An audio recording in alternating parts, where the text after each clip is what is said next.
এখন বাজে প্রায় সকাল 12টার মতো। তো স্বপ্নিল সকালে নাস্তাটা করেনি, ও আর কি পড়তেছিল, আর আমিও সকালে এখনও নাস্তাটা করিনি, আর আমার হাজব্যান্ড এখনও ঘুমিয়ে আছে। Hello everyone, good morning. কেমন আছে সবাই? ভালো আছে নিশ্চয়ই? আমিও ভালো আছি। বরাবরের মতো আমি আমার আরেকটি নতুন ব্লগ নিয়ে তোমাদের সামনে চলে এসেছি। তোমরা যে যেখান থেকে আমার ভিডিওটা দেখছো সবাইকে অনেক অনেক ওয়েলকাম। আশা করছি ভিডিওটা ভালো লাগবে তোমাদের। ভালো লাগলে অবশ্যই চ্যানেলটাকে সাবস্ক্রাইব করে একটা লাইক করে দিও। তো আজকে হচ্ছে ভাই গ্রামের থেকে আসলো, তো ওকে আর কি ও আর কিছু জিনিসপত্র নিয়ে আসছে, তো সেগুলোকে নেওয়ার জন্যই আমি আর স্বপ্নিল নিচে গিয়েছিলাম। তো আমাদের লালু আর কি শুয়েছিল নিচে গেটে। লালু আর বাদশা ওরা দুজনেই আর কি থাকে। তো মা আমাদের জন্য আর কি লক্ষ্মী পূজার নাড়ু মুরগি এগুলাই আর কি পাঠিয়েছে। এবার বেশি কিছু জিনিস পাঠায়নি, আর অল্প কিছু পরিমাণে সবজি পাঠিয়েছে। তো কি কি পাঠিয়েছে সে সব কিছুই তোমাদের সাথে শেয়ার করব। তো এই যে স্বপ্নিল বরাবরের মতো যা করে, ওর দিদুভাই ওর জন্য কি কি পাঠিয়েছে, তো সেগুলো দেখার জন্য সবসময় উতলা থাকে সে। তো সে তো মানে সব কিছু আর কি ছড়িয়ে ছিটিয়ে নিয়েছে, আর তার পছন্দের হচ্ছে নারকেল নাড়ু, সেটা পেয়ে তো অনেক খুশি। তো আগে বস্তাটাকে খুলে বয়ামটাকে নিয়েই আর কি নাড়ুটাকে খাওয়া শুরু করে দিয়েছে। তো এই যে এগুলো হচ্ছে নারকেল নাড়ু, আর কিছু হচ্ছে মুরগি আর কি, খইটাকে যখন চিনি বা গুড় দিয়ে মাখে সেটাকে মুরগি বলে, হয়তো অনেকেই জানো। তো সেটা পাঠিয়েছে, আর এই যে প্যাকেট হচ্ছে হলুদ পাঠিয়েছে, আর কিছু হচ্ছে চিড়ের মোয়া পাঠিয়েছে। তো চিড়ের এই মোয়াটা আমার মার হাতের অনেক টেস্ট হয়, কারণ চিড়েটার ভিতরে নারকেল দেই, তারপর তিল ভাজা দেই, বাদাম ভাজা দেই, মানে অনেক সুন্দর করে আর কি চিড়ের মোয়াটাকে বানাই। আমার কাছে ভীষণই ভালো লাগে। তো যাই হোক, সব কিছু তো ঢেলে ডুলে আমার স্বপ্নিল ছড়িয়ে ছিটিয়ে নিয়েছে। এখন আমি ভাবলাম যে রান্না করার আগে আগে সব কিছু আর কি ঠিকঠাকভাবে গুছিয়ে নিই। আর নাস্তাটা আর কি খাওয়া হয়নি, তো এগুলোকে গুছিয়ে তারপর ভাবছি যে নাস্তাটা করে নেব সবাই। আর এখন যেহেতু পদ্মা সেতু হয়ে গেছে, তো আমাদের ওখান থেকে আসা অনেক সহজ হয়ে গেছে। সকালবেলা এসেও নাস্তা খাওয়া যায়, কোনো ব্যাপার না। তো আজকে একটু দেরি হয়েছে ভাইয়ের আসতে। আর এই যে এর সাথে একটু মা বাবা দুজনেই আর কি মানে খাসির মাংস পাঠিয়েছে। তো জামাই তো 2-1 বছরেও শ্বশুরবাড়িতে যেতে পারে না, এই জন্য জামাইকে দূরে বসেই আর কি জামাইয়ের আদরটা দেওয়ার চেষ্টা করে। মানে প্রতিবারই মাংস ডিম যাই হোক, মানে টুকিটাকি যেগুলো আর কি জামাই পছন্দ করে, ছোটো মাছ, তো এগুলো আর কি পাঠানোর চেষ্টা করে। তো আজকে হচ্ছে এই মাটনটাকে রান্না করব, তো এই কারণে একটু ভিজিয়ে নিলাম। আর এই যে দেখছো, মানে গাড়ির ভিতরে আসছে ঠিকই, কিন্তু সেভাবে কিন্তু ছোটেনি, বরফটা আটকেই আছে, কারণ এটা হচ্ছে কিনে ফ্রিজে রেখে দিয়েছিল আনার জন্য। তো যাই হোক, আমার জামাই অনেক ভাগ্যবান বলতে পারো, কারণ দূরে বসেই তারা শ্বশুর শাশুড়ির আদর ভালোবাসা সব কিছুই পায় আর কি। তো আমার হাজব্যান্ড এর ভিতরে আর কি নাস্তা খেয়েও আর কি বাজারে গিয়েছিল। তো বাজার থেকে কিছু মাছ নিয়ে আসছে, যেহেতু আমরা বাসায় ছিলাম না, তো আর কি বাসার কিছু কিছু বাজার করার ছিল। তো ও আর কি ছোটো মাছগুলো নিয়ে আসছে।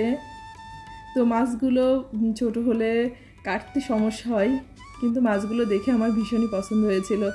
তো আমি মাছগুলোকে ঢেলে আর কি কেটে নেব, তার ভিতরে আর কি দুপুরে রান্নাটা বসে দেবো, কারণ এই মাছগুলো কাটতে অনেক টাইম লাগবে।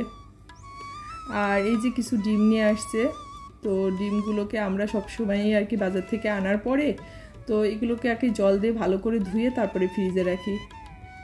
তো এই কাজটা আমার হাজব্যান্ডই করতেছে। আর এই যে পেঁয়াজগুলোকে নিয়ে আসছে, তো পেঁয়াজগুলোকে এখন আমি হচ্ছে ঢেলে রাখবো। আর এখন যে পেঁয়াজের কী পরিমাণে দাম বেড়ে গেছে কি আর বলবো, আগের মতো পেঁয়াজের ঝাঁজটাও বেড়ে গেছে। তো যাই হোক, পেঁয়াজগুলোকে একটু ঢেলে রেখে দিলাম, আর এর ভিতরে দুপুরে রান্নাটাও বসিয়ে দিয়েছিলাম। আর এই বেগুনগুলো হচ্ছে আমাদের বাড়ি থেকেই পাঠিয়েছে, তো আমি আজকে একটু বেগুন ভাজি করব।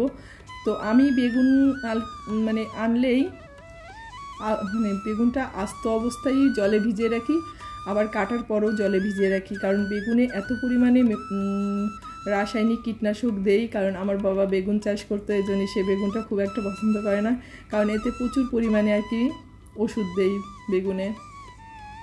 তো সে কারণে আমি অনেকক্ষণ আর কি ভিজিয়ে রাখি বেগুনটা, কাটার আগেও কাটার পরে। তো বেগুনটাকে আগেই হচ্ছে ভিজিয়ে রেখেছিলাম, তারপরে কেটে একটু লবণ হলুদ আর একটু চিনি মাখিয়ে রেখেছিলাম। অনেকে আছে বেগুন ভাজার ভিতরে একটু শুকনো মরিচের গুঁড়া দেই, কিন্তু আমি কখনোই শুকনো মরিচের গুঁড়াটা দিই না। কিন্তু দেখছো বেগুন ভাজাটা কিন্তু অনেক সুন্দর কালার হয়েছে। তার কারণটা হচ্ছে বেগুনের ভিতরে একটু চিনি মাখিয়ে রাখলে না বেগুনটা খেতেও বেশি মজা লাগে, আবার মানে বেগুনের কালারটাও অনেক ভালো হয় ভাজার সময়। তো আমি সবসময় এটা করি, বেগুনের ভিতরে আর কি একটু লবণ আর চিনি দিয়ে মেখে রাখি, তাতে জলটাও কেটে যায় আর বেগুনটা খেতেও বেশি স্বাদ লাগে।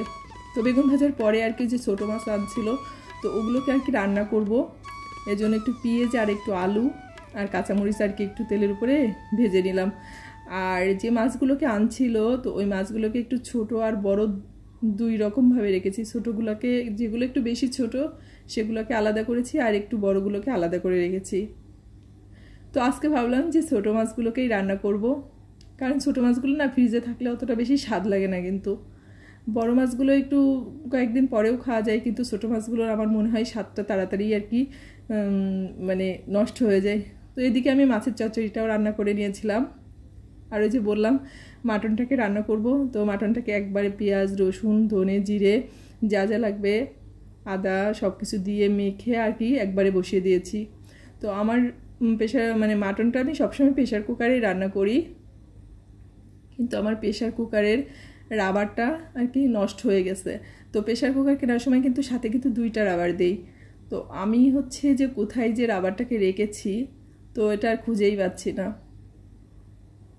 কারণ যখন বাসাটা চেঞ্জ করেছিলাম তারপর থেকেই মানে কিছু কিছু জিনিস আছে উল্টাপাল্টা হয়ে গেছে, তো সেগুলোকে আর খুঁজে পাচ্ছি না। এ কারণে প্রেশার কুকারটার জন্য অনেক প্রবলেম হয়ে গেছে। আর এটার রাবারটাও আমি আর কি দোকানে দেখতেছি না। তো আমার মাংসটা এর ভিতরে কষানো হয়ে গেছে, আর এখন হচ্ছে আলুটাকে ভেজে রেখেছিলাম, তো আলু ভাজা আর একটু মানে চর্বিটা ছিল, তো ওটাই আর কি এখন দিয়ে দিলাম। আর খাসির মাংসের চর্বিটা না মাংস কষানোর পরে দিলে ভালো হয়। কষানোর মানে মাংস মাখানোর সাথে একসাথে যদি বসে দেওয়া হয় তাহলে কিন্তু একদম পুরো গলে আর কি মাংসের ঝোল হয়ে যায়। তো এই কারণে এখন কষানোর পরে দিলাম। তো কষানোটা হয়ে গেছে, এখন একটু জল দিয়ে আর কি ঢেকে দিব, মানে আর কি ঝোল দিব। আর আজকে না অনেকটাই দেরি হয়ে গেছে, তো এখন মাংসটাকে রান্না করলে আমার রান্নাটা শেষ হয়ে যায়। তো আমি মাংসটাকে বসিয়ে চুলায় রান্নাঘরটাকে পরিষ্কার করে আর কি স্নান করে নিয়েছি। এখন হচ্ছে আর কি সবাইকে খাবার দিয়ে দিব।